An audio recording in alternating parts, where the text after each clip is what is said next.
நெடுஞ்சாலைகளின் ஓரம் அத்துமீறி நிறுத்தப்படும் 4 சக்கர வாகனங்கள் மற்றும் வாகனங்களில் எச்சரிக்கை விளக்குகளை நிறுத்துவது போன்ற காரணங்களால் விபத்துகள் ஏற்பட்டு உயிரிழப்புகள் நிகழ்வதாக தேசிய குற்ற ஆவண காப்பகம் தெரிவித்துள்ளது.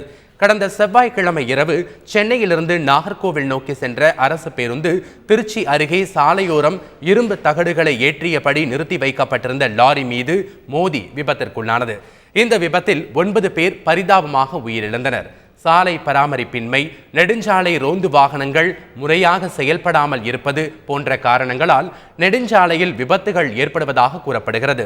நெடுஞ்சாலைகளின் ஓரம் நிறுத்தப்படும் 4 சக்கர வாகனங்கள் மற்றும் வாகனங்களில் எச்சரிக்கை விளக்குகளை நிறுத்துவது போன்ற காரணங்களால் விபத்துகள் அதிகம் ஏற்படுவதாக தேசிய குற்ற ஆவண காப்பகம் தெரிவித்துள்ளது.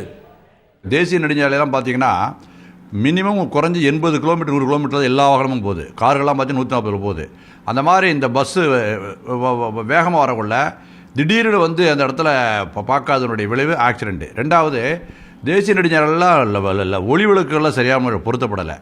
மூணாவது, இதெல்லாம் தடுக்கணும்னா ஒவ்வொரு காவலத்துக்கு இடையே இப்போ சிறுகனூர் காவலையும் சமையல் பார்க்கலாம் 2 டிராஃபிக் ஹைவே பெட்ரோல் வெஹிக்கிள் இருக்கும்.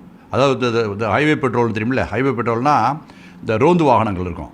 அதில் ஒரு சப் இன்ஸ்பெக்டர் 3 காவலர் இருப்பாங்க. அவங்க மாற்றி மாற்றி சுற்றிக்கிட்டு போயிட்டு வந்துகிட்டே இருக்கணும். இந்த மாதிரி வாகனம் நின்னாலோ அந்த அப்புறப்படுத்த வேண்டியது காவல்துறையுடைய கடமை.